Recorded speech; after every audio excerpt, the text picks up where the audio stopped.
bem, amigos? Estamos começando o programa de hoje e hoje vou abordar um assunto relevante dentro da saúde. E nesse assunto, claro que nós vamos abordar a dengue. E eu estou ao lado do Dr. Vitiriti. É um nome diferente, né? Dr. Bruno, que está aqui para falar conosco a respeito da dengue, ver como é que é tudo isso que acontece. E, inicialmente, eu pergunto a ele como é que é os sintomas da dengue, o princípio do sintoma. Primeiramente, a gente tem como primeiro sintoma a febre alta. Então, nós temos uma febre muito alta, abrupta, que ela comete a pessoa de uma hora para outra.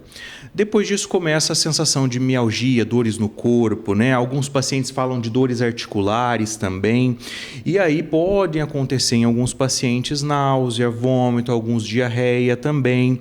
Então, a dengue ela vai evoluindo para um estado de desidratação também. Então, aí começamos a falar depois da gravidade. Agora, me diga uma coisa. A Rose estava me falando que na cidade da mãe dela, as pessoas tiveram dengue e foram tratadas por Covid e acabaram falecendo. Como é que é isso tudo para você? Bom, a dengue ela simula muitas outras doenças, né? Ainda mais nesse tempo de pandemia que a gente está tendo aí, febre alta, dor no corpo, urupuxe, maior, outras doenças. O tratamento é diferente em cada uma delas. Na Covid, por exemplo, a gente não orienta a hidratação. Na dengue, a hidratação é o papel principal do tratamento.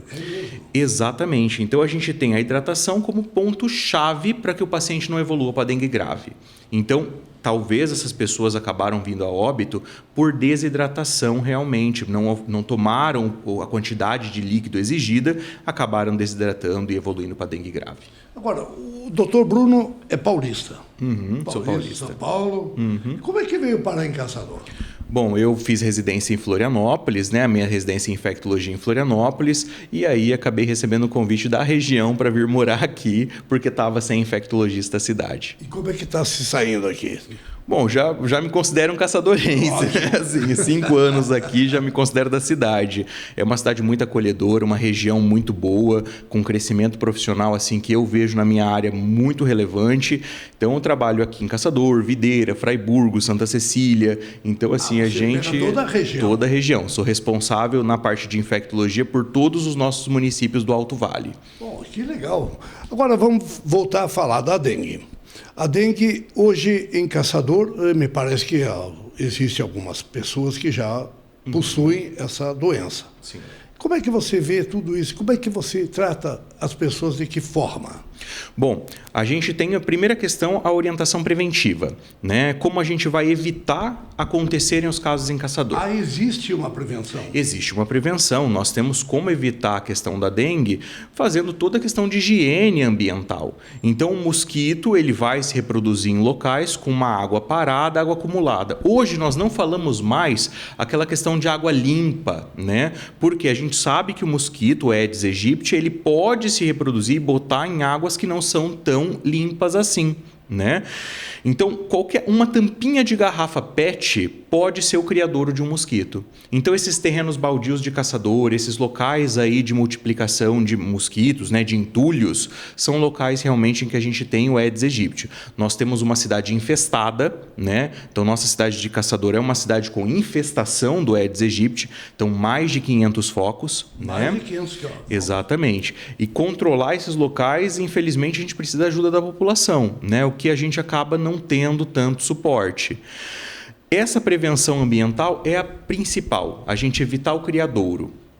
Agora, já que nós temos o Aedes aegypti, nós temos ele circulando, nossos primeiros casos foram no bairro Berger, aqui em Caçador.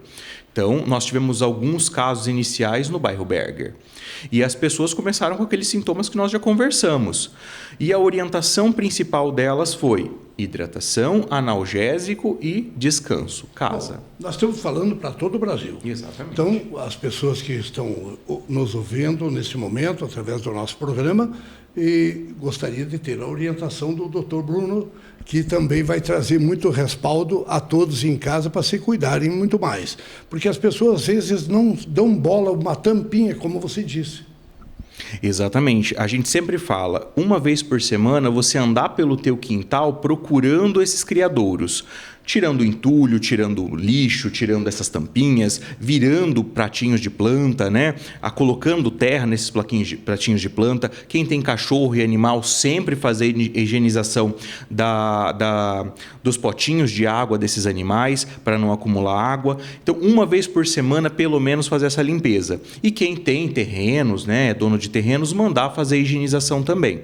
Bom, no caso, pessoas que têm um sítiozinho, que tem um tanque de peixe. A gente orienta que sempre tenha o cuidado com essa questão do tanque do peixe, porque assim, a princípio, se tem peixe dentro, o peixe geralmente come a larva. Então, assim, é mais fácil. Já é uma coisa que já... Exatamente, já é mais fácil. Agora, quando é água parada, realmente sem criador de peixe, nada disso, a gente fica mais preocupado. Bom, gostaria de falar sobre as pessoas se automedicarem. Como é que é tudo isso para você? Bom, a gente está numa região aqui no nosso Alto Vale, enfim, que começou a introdução da dengue recente. A gente não tinha, né? Agora, em todo o resto do Brasil, no oeste mesmo de Santa Catarina, no Paraná, São Paulo e tudo mais, a gente já tem a dengue como realmente uma doença de endemia, né? Uma doença presente todo o verão. O que a gente orienta é, nesses locais, por exemplo, devido ao grande número de atendimentos, se a pessoa com suspeita de dengue, ela inicia a hidratação. A hidratação ela tem que ser iniciada, em média, mais ou menos 50 ml de líquido por quilo por dia.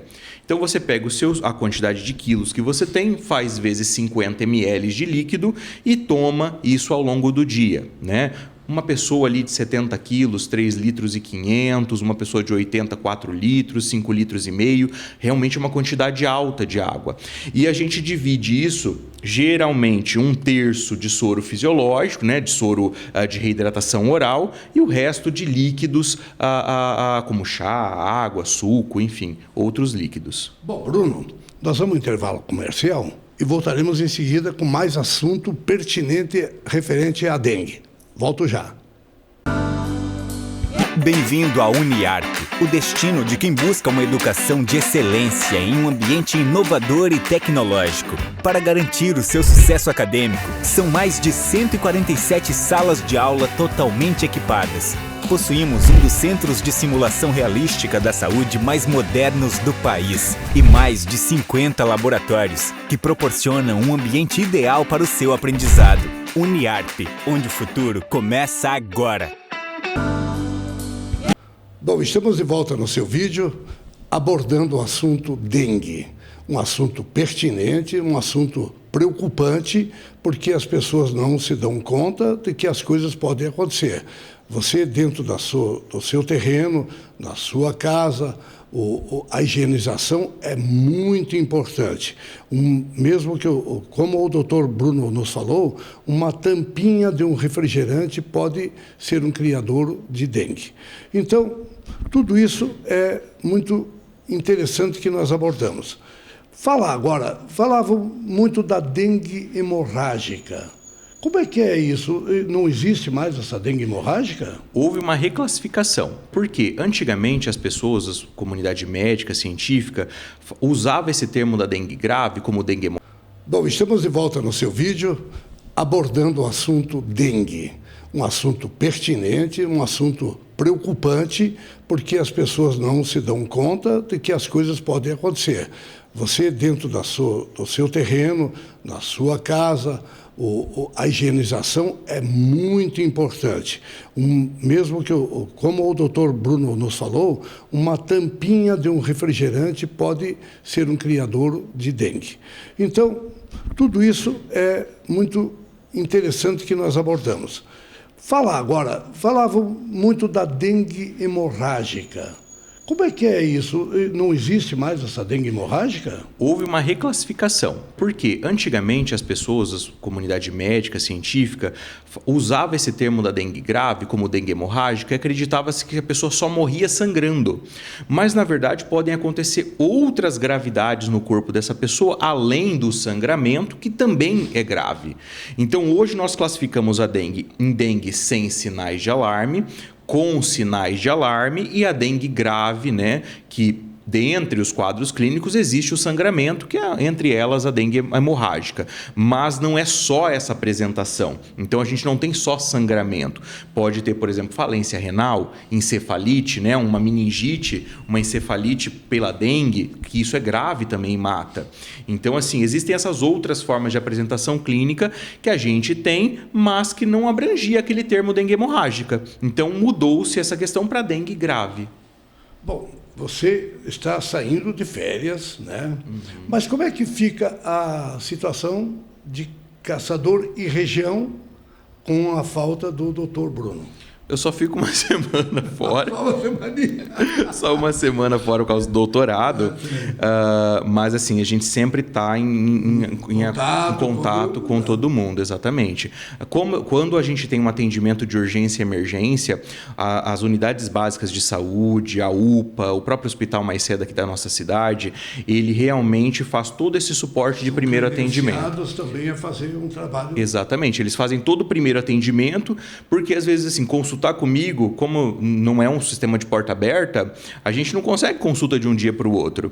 Então, geralmente, eu já pego os pacientes numa fase de convalescência, né, numa fase de recuperação, para dar essas orientações de como vai se portar, a questão da plaqueta baixa, né, que a gente tem essa muita preocupação das pessoas, baixou a plaqueta.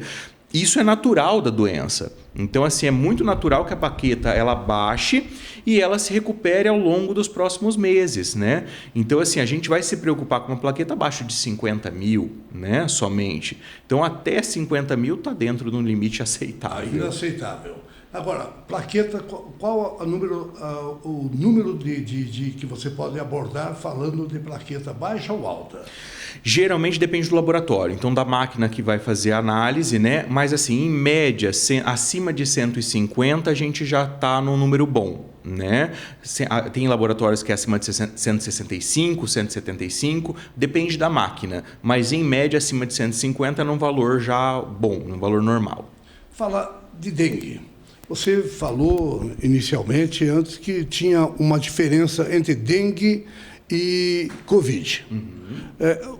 As pessoas se tratam por dengue ou as pessoas estão se tratando por Covid? Qual é a diferença do tratamento? Como a gente falou, hidratação é o principal. É o principal.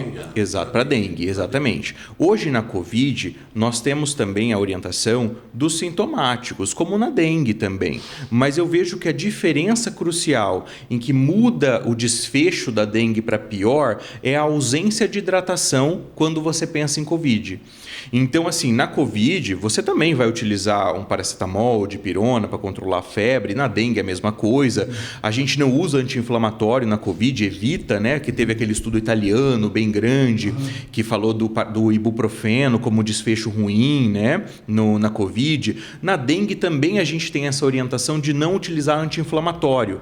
Por quê? Não é porque é ruim o anti-inflamatório no sentido geral, mas é porque ele predispõe a um sangramento intestinal. Então, quem já tem uma úlcera, quem já tem algum problema no estômago, usa omeprazol, gastrite, pode predispor o anti-inflamatório a fazer uma perfuração e sangrar realmente pelo trato intestinal alto. Então, a gente evita anti-inflamatório nas duas doenças, usa analgésico nas duas doenças. Agora, a diferença é que na dengue a gente tem que tratar e na Covid a gente não tem essa orientação. Bom, o tratamento da dengue, então, tem um tratamento específico, não é? Então, como é que a gente poderia orientar as pessoas que não têm acesso ao Dr. Bruno e de que maneira ela poderia se orientar dentro de um tratamento caseiro, no caso? Primeira coisa é a hidratação. Então, a gente começa com 50 ml, tem literaturas que falam de 60 até 80 ml de líquidos por quilo por dia. Então, a gente tem essa é a primeira orientação. Pegue seu peso, faça vezes 50, algumas literaturas de 60 a 80 ml. Então, é um volume muito alto mesmo de líquido e você vai distribuir esse volume ao longo do dia. Então, se deu 4 litros, você vai dividindo esses 4 litros ao longo do dia. E essa hidratação ela tem que continuar geralmente de 5 a 6 dias, não é só no primeiro dia de febre. O problema da dengue é quando acontece a defervescência, então quando diminui a febre. Quando a dengue diminui a febre, é o período que a gente tem que levantar a orelha e ficar em alerta, porque é o período do sangramento. Do sangramento. Exatamente. Aí poderia sair aquela tal de dengue hemorrágica. Exatamente, onde acontece realmente a piora. Então é durante as últimas, né, depois de deferve ali, acaba a febre, 48 horas é o período crítico. Esse período crítico é o período em que a gente vai ficar de orelha em pé para poder, caso diminua a pressão, dê taquicardia, comece a ter boca seca, então desidratando, e procurar um médico imediatamente para poder fazer, inclusive, o manejo ali na emergência, né? Agora, passou 48 horas que deferveu, que abaixou a febre, está fora de perigo. Aí evolui com melhora. Tranquilo, né? Exatamente. Porque você falava em tomar, se hidratar. Claro que se a pessoa tem 50 quilos, ele vai usar 4 litros de água e tal. Mas a água é primordial na saúde do dia a dia. Com certeza. Exatamente. A gente tem muita pouca adesão à ingesta de água, principalmente. Eu tenho muitos pacientes, por exemplo, que eles falam que eles bebem 2 copos de água por dia. O auxílio era um deles. Então, exatamente. Então, assim, a gente precisa aumentar essa ingesta de água para poder ter realmente essa hidratação eficaz. Porque não tenha dúvida, a água faz parte, né? Sim. Porque o problema renal se transforma em falta da água. Além disso, a dengue ela tem um extravasamento da água pelo vaso sanguíneo. Então, o vaso sanguíneo ele dilata e é algo que a gente chama de extravasamento de plasma, né? Então, nesse extravasamento é uma desidratação do vaso também. Então, assim, a gente não tem só falta de água, falta de tudo, né? Tá saindo sangue, tá saindo... Bom, Bruno, nós vamos ao intervalo comercial e voltaremos em seguida com mais assunto pertinente referente à dengue. Volto já. Bom, estamos voltando no seu vídeo com o nosso terceiro bloco do programa de hoje. Estou entrevistando o Dr. Bruno, que está aqui ao nosso lado, paulista e torcedor do Santos. Não, do São Paulo. Do São Paulo. Boa. E tudo bem, São Paulo... Eu não estou muito acompanhando, então eu sou um torcedor meio relapso. Também trabalhando do jeito que eu trabalho como médico, né? Não é fácil torcer para um time que você não consegue acompanhar. Nós estamos falando também, agora recente, falamos sobre a situação dos terrenos, o que baldios, né? O que as prefeituras fazem. Aqui em Caçador existe Caçador, ou Florianópolis, São Paulo, alguma assim que você saiba que exista uma lei que a prefeitura ou manda um aviso, se não for atendido, elas vão e fazem e depois mandam a nota, é isso? Existem locais, então, que a gente tem realmente essa questão da prefeitura fazer o serviço de limpeza e fazer depois a cobrança, né, no IPTU, enfim, tudo mais do terreno. Outros locais, a multa. Então, a vigilância sanitária, aqui em Caçador, por exemplo, ela autua esses proprietários para poder depois fazer a adequação, né? Eu não me lembro agora se existe realmente uma ação da prefeitura para limpeza aqui, para poder adequar, ou se é só as multas acumulando realmente, mas a gente tem muita multa em terrenos. Hoje nós temos vários casos em Caçador e região. O que você consegue nos colocar? Nós tivemos um aumento de pico de casos no verão. No verão a gente tem um aumento de pico de casos, ali mais ou menos entre fevereiro, março, ali foi o nosso pico maior. Tanto em Caçador, Videira, né? A gente teve os primeiros casos. Agora, com o inverno, há uma diminuição do número de casos, só que a gente tem que lembrar de que aquele ovo posto pelo Aedes aegypti, ele vai ficar viável até o próximo verão naquela tampinha de garrafa.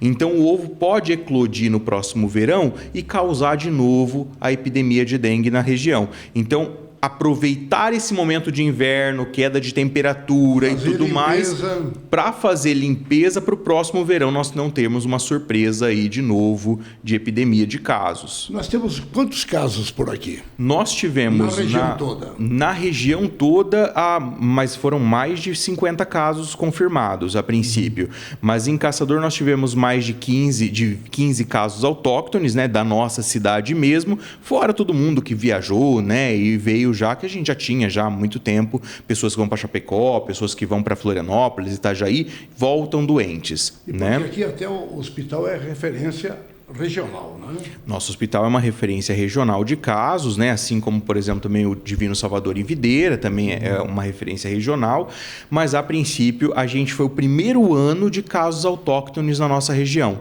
Nossa região do Alto Vale do Rio do Peixe não tinha casos autóctones da região verdadeiros. Nós só tínhamos importados de fora.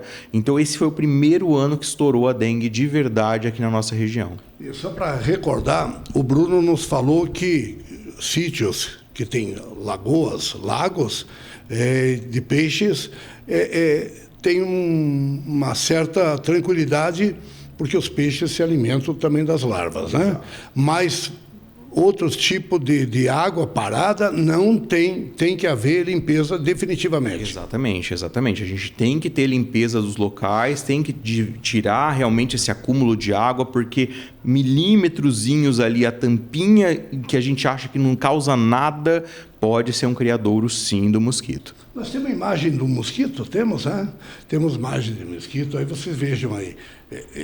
É um bichinho, mas ataca. Exatamente, ele pica e ele gosta realmente desses ambientes assim da luz do dia, geralmente. Só da luz do dia, à noite não? À noite geralmente não. À noite geralmente adormece. Não. Ele dorme, ele descansa.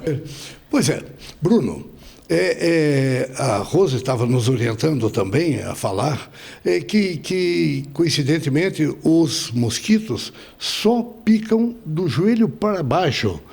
Não, para cima não há É que é um mosquito que voa abaixo. Voa abaixo. Então ele voa abaixo. Então essa coisa do popular, né, do joelho para baixo, é que se for uma criança também do tamanho do nosso ali, ela tem 1 metro, 1,5 metro ali, ela vai picar a criança inteira. Mas você deitar no chão, né, tem aquele hábito de assistir TV deitado no chão, ou enfim, ficar mais numa posição mais baixa, o mosquito pode picar qualquer parte do corpo. Agora tem mosquitos também, chamado mosquito borrachudo.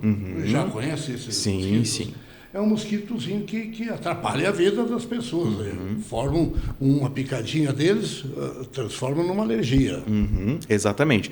O Aedes aegypti já não tem tanto essa característica. A picada dele é mais indolor. Até mesmo para essa questão de sobrevivência, vamos dizer assim, ele pica, geralmente não é aquela coisa que causa coceira, igual o borrachudo. É uma picada diferente. As pessoas geralmente não sentem essa picada. E outros tipos de mosquito que podem trazer problemas de saúde também. Nós temos vários, temos o palha, né? Temos o lutzomia, então temos vários outros, orelha de pau, temos vários mosquitos que podem causar outras doenças no ser humano, mas em específico da dengue é o Aedes aegypti. É somente esse. Somente esse. Eliminou este, os outros ficam mais fáceis de ser. Exato. Até mesmo existe um caso, há muitos anos atrás, ali na década de 60, mais ou menos no Brasil, nós conseguimos eliminar o Aedes aegypti de circulação urbana. Então, lá na época ali de 1960, 70, nós não tínhamos mais o Aedes aegypti em circulação nas cidades. As cidades não tinham Aedes aegypti. Com esse acúmulo de sujeira, esse acúmulo da industrialização, né, e tudo mais, o Aedes aegypti voltou a realmente urbanizar. Então, assim, isso é muito recente, né? Tem o quê? 60 anos, 50 anos, em que a gente voltou a reurbanizar o Aedes aegypti para as cidades, mas a gente não tinha mais. Porque a gente lembra que passavam os caminhões com fumaça, né? Que iam terminando com o mosquito. Exato. E depois isso parou. Por quê? Hoje a gente sabe que, enfim, o fumacê, ele influencia bastante também, até mesmo na questão das abelhas, né, da polinização. Então, hoje, essa questão do fumacê, ele prejudicava outros animais, então, outros insetos. Então, assim, a importância das abelhas é muito grande, ao ponto de que a gente seleciona cidades hoje que precisam do fumacê para poder fazer a diminuição da população de Aedes aegypti. Mas, por exemplo, no Rio de Janeiro, existe uma tecnologia nova em que eles estão tentando esterilizar os mosquitos. Então, eles contaminam os mosquitos com uma nanotecnologia ali e tentam fazer com que esse mosquito não se reproduza mais. Então, assim, é uma tendência aí agora usar nanotecnologia para mudar o cenário. Mas isso deve acontecer? A princípio, assim, a gente até na época, isso faz uns 3, 4 anos, a gente tentou trazer essa tecnologia para a região, mas ainda era de cidades com muitos casos. Então, nesse caso, ainda não pode estar vindo para cá? Ainda não. Eles estão priorizando cidades, por exemplo, do Rio de Janeiro, né, que tem muitos casos, muitas mortes. Então, estão priorizando essas cidades para poder introduzir essas tecnologias. Bom, Bruno, eu só tenho a agradecer a sua presença, de você nos proporcionar esse momento de explicações ao meu público de todo o Brasil, trazendo muita informação pertinente à dengue, né, principalmente à dengue, e falar para você que ficamos lisonjeados de tê-lo aqui no programa e desejar você, esses dias que você vai tirar de férias, que sejam de férias mesmo. Obrigado, foi um prazer estar aqui com vocês, falando um pouquinho sobre dengue. Tudo que a gente puder acrescentar aí, a gente está à disposição. Bom, você viaja hoje? Já viajo amanhã. Então, amanhã. A família já mora aqui em Caçador? Não. Minha família mora no Mato Grosso do Sul. Mato Grosso do Sul? Você é paulista no Mato Grosso do Sul. Exatamente. E agora está aqui na catarinense. Mas aí fica... A princípio, sim. A princípio, e a sim. família venha. Bruno, prazer em te ver. Foi um prazer. Muito obrigado pela sua presença no programa. E eu volto de algum lugar sempre trazendo uma grande novidade, uma informação pertinente a qualquer coisa para você, meu público de todo o Brasil. Um beijo. Tchau.